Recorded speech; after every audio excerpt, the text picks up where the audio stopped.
Olá! No vídeo de hoje eu vou te falar sobre 4 tipos de pastores que você não deve ouvir, que você deve fugir deles. Por isso fica comigo do início ao fim desse vídeo, porque você vai aprender muito aqui hoje para poder não ser enganado ou enganada por quem quer que seja. Nenhum tipo de pastor. Principalmente esses 4 tipos que eu vou te falar nesse vídeo, tá bom? Bem, antes de tudo, como evangelista, como pastor, eu preciso dizer que eu não sou perfeito. Estou longe disso. E o intuito desse vídeo aqui não é apontar o dedo para quem quer que seja, para pastor nenhum. Mas como evangelista pastor, eu tenho o dever de orientar pessoas para que elas não sejam enganadas por falsos pastores, para que elas tenham como seu modelo principal Jesus, que é o caminho, a verdade e a vida. Tá bom? Bem, o primeiro tipo de pastor que você não deve ouvir, que você deve fugir dele, é o pastor que, eu tomei nota aqui, ó, fala só o que você quer ouvir. Preste atenção, antes de eu ler um versículo rapidamente aqui com vocês, ou 2, para a gente refletir sobre isso. A palavra de Deus, ela nos motiva? Sim. Ela nos encoraja? Sim. Ela nos coloca para cima? Sim. Porém, a palavra de Deus também tem que nos exortar, tem que nos chamar a atenção. Ela tem que mexer com a gente. Ela tem que muitas vezes nos ferir, nos machucar, para que a gente então se arrependa dos pecados, para que a gente então mude, para que a gente então venha mudar o nosso comportamento, para que a gente então venha a ser aquilo que Deus, que Jesus espera que a gente seja. A palavra de Deus tem que nos confrontar. Então, muita gente, infelizmente, tem sido enganadas porque seguem só pastores que falam o que elas querem ouvir. Ouvem só pastores que falam só palavras que agradam a ela ou a ele. Olha o que a palavra de Deus fala sobre isso. Aqui no livro de 2 Timóteo, capítulo 4. Paulo falando para o seu discípulo, Timóteo, aquele que ele estava ensinando a ser um bom pastor, um bom evangelista, e ele falou aqui no versículo 13, 4 assim: porque virá um tempo em que não suportarão a sã doutrina, mas tendo coceira nos ouvidos, amontoarão para si doutores conforme as suas próprias concupiscências, e desviarão os ouvidos da verdade, voltando às fábulas. Então Paulo, nessa época aqui, já alertava o seu discípulo, Timóteo, para orientar as pessoas sobre isso. Que chegaria um tempo, e nós estamos nesse tempo, principalmente o que a gente está vivendo agora, que as pessoas elas vão buscar pregadores, pastores, que falam só o que elas querem ouvir. Isso é um problema. Você é uma pessoa sincera e verdadeira? Eu não sei, você que sabe. Você é uma pessoa que realmente quer desenvolver a sua salvação? Você é uma pessoa que realmente quer conhecer Jesus? Então, não aceite ser enganado ou enganada por pastores que só falam coisas para te agradar. O modelo de pastor que Deus tem para nós, para aqueles que são sinceros e verdadeiros, é esse aqui, ó, que está no livro de Jeremias, no Antigo Testamento, capítulo 3. Jeremias 3. Diz assim, ó, no versículo 15: dar-vos-ei pastores segundo o meu coração, os quais vos apacentarão com conhecimento e com inteligência. Deus usando aqui o profeta Jeremias no Antigo Testamento para falar para o povo judeu, o povo escolhido por ele naquela época, mas a gente também pode usar isso nos dias de hoje para nós. Nós somos o povo escolhido de Deus hoje. Aqueles que de fato e de verdade querem seguir o caminho que é Jesus. Segundo tipo de pastor que você não deve ouvir, fuja dele também, é o pastor que trata as ovelhas como se fossem dele. Tem um grande evangelista que tem até um título, de bispo no Brasil, na atualidade, que arrasta multidões. E ele fala uma coisa que me incomoda muito. Quer chamar as pessoas de minhas ovelhas. Eu não concordo com isso. Porque as ovelhas não são dele. As ovelhas são de Jesus. Como está escrito aqui, ó, em João capítulo 21. O próprio Jesus falou isso com o apóstolo Pedro. Olha só. Perguntando Pedro se ele o amava, né? João 21,15 diz assim: E depois de terem jantado, disse Jesus a Simão Pedro: Simão, filho de Jonas, amas-me mais do que estes? E ele respondeu: Sim, Senhor, tu sabes que te amo. Disse-lhe Jesus, falando com Pedro: Apacenta as minhas ovelhas. Algumas versões, os meus cordeiros. Olha o que Jesus falou aqui. Ô Pedro, se você me ama de verdade, cuida das minhas ovelhas. Há uma outra passagem também que Jesus fala, né? Tá nos evangelhos. Que ele é o verdadeiro pastor e as ovelhas dele ouvem a voz dele. Então, não ouça, não siga, tome cuidado com pastores que tratam as pessoas, as ovelhas, que são de Jesus, como se fossem dele. Ah, pastor, mas isso é só um carinho. Bem, muitas vezes o mal, ele parece muito com coisas boas. Coisas sutis podem desagradar a Deus. Sabia disso? Repito, não que eu seja perfeito, estou aqui apontando o dedo para esse bispo aí, esse evangelista que atrai muita gente no Brasil hoje. Não, mas eu não concordo com isso. Chamar as pessoas de ovelhas dele. As ovelhas não são dele. As ovelhas são de Jesus. Ponto. Então toma muito cuidado. Terceiro tipo de pastor que você deve fugir dele. Não ouça ele. É o pastor que centraliza o trabalho dele nele mesmo. É aquele pastor que o centro do seu trabalho, das suas reuniões, dos seus cultos, foca muito nele. Você sabe o que significa a palavra culto? É colocar algo, alguém, acima de tudo e todos. Sabe o que significa Deus? É um dos significados da palavra Deus. É um que está acima de tudo e todos. Então, por exemplo, num culto, é uma reunião que as pessoas vão cultuar, adorar, colocar acima de tudo e todos alguém. No caso, o nosso Deus, Jesus, o Espírito Santo. Você tem que tomar muito cuidado com pastores que as reuniões deles, os seus cultos, entre aspas, fala mais deles do que de Jesus. Aponta mais para eles do que para Jesus. Por exemplo, aqui na Igreja Cristão Caminho, aqui em Uberlândia, a igreja do Caminho, que é Jesus, que eu estou à frente, eu tenho, segunda-feira, uma reunião, eu não chamo de culto, que eu falo com as pessoas de finanças. Eu dou dicas ali de acordo com coisas que eu faço e pratico e dão certo para mim. Porque eu sou empreendedor. Eu trabalho como corretor de imóveis.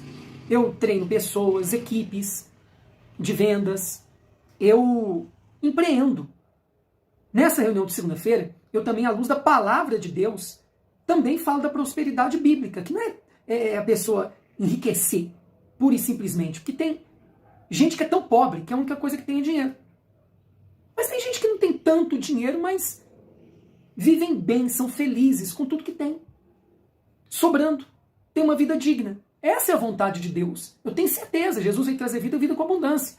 Então, na segunda, eu falo de uma prosperidade bíblica. Eu oriento pessoas como fazer dinheiro com estratégias que, repito, eu aplico na minha vida, nos meus negócios. Não é culto. Quarta-feira, a gente faz um estudo bíblico. Aí é diferente. A gente adora Deus, o Senhor Jesus, tem louvores, mas é uma palavra sempre ali que eu dou para as pessoas para elas se aprofundarem mais na palavra. Sexta-feira, não é culto. É uma ministração de libertação e cura. Jesus não falou para os discípulos da época dele? E eu creio que isso se aplica a mim hoje como discípulo dele nos dias de hoje. Curar enfermos, expulsar demônios. No meu nome, vocês vão expulsar demônios, curar enfermos. Eu aplico isso de forma pura e simples nas sextas-feiras. É um dia que eu separo para as pessoas que estão mal fisicamente, emocionalmente, espiritualmente, que chegam até nós, na nossa casa de oração, tratar dessas pessoas. Agora, domingo, primeiro dia da semana. A primícia dos dias da semana. Aí é um culto. Tudo é centralizado ao Senhor Jesus, ao Espírito Santo, ao Criador, a Deus. tem palavra, tem momento que a gente intercede pela família, a gente pode até ministrar cura e libertação para quem chegar ali pela primeira vez ao convite de alguém, não tem problema. Mas o foco daquele dia, domingo, o primeiro dia da semana, é um culto, é cultuar a Deus. Com louvor, com adoração, tem palavra. Você nota a diferença? Então toma cuidado com esses pregadores que centralizam o trabalho deles neles. O que eu costumo ensinar para as pessoas? Se você já foi pastoreado por mim, ou tem sido, você pode testemunhar e falar aqui nos comentários. Nunca dependa de mim. Tudo que eu pregar, confere na palavra. E eu sempre aponto para as pessoas Jesus, que é o caminho, a verdade e a vida. Ensino as pessoas, dependam da fé de vocês, não de homem nenhum, muito menos de mim. Eu sempre aponto para Jesus. Bem, quarto e último tipo de pastor que você tem que fugir dele, hein? Não ouça ele. É aquele pastor que as suas reuniões e cultos são muito emocionais. Como assim, Cleito? Vou explicar de forma simples. E vou ler junto com vocês aqui, meditar no versículo bíblico. Preste muita atenção.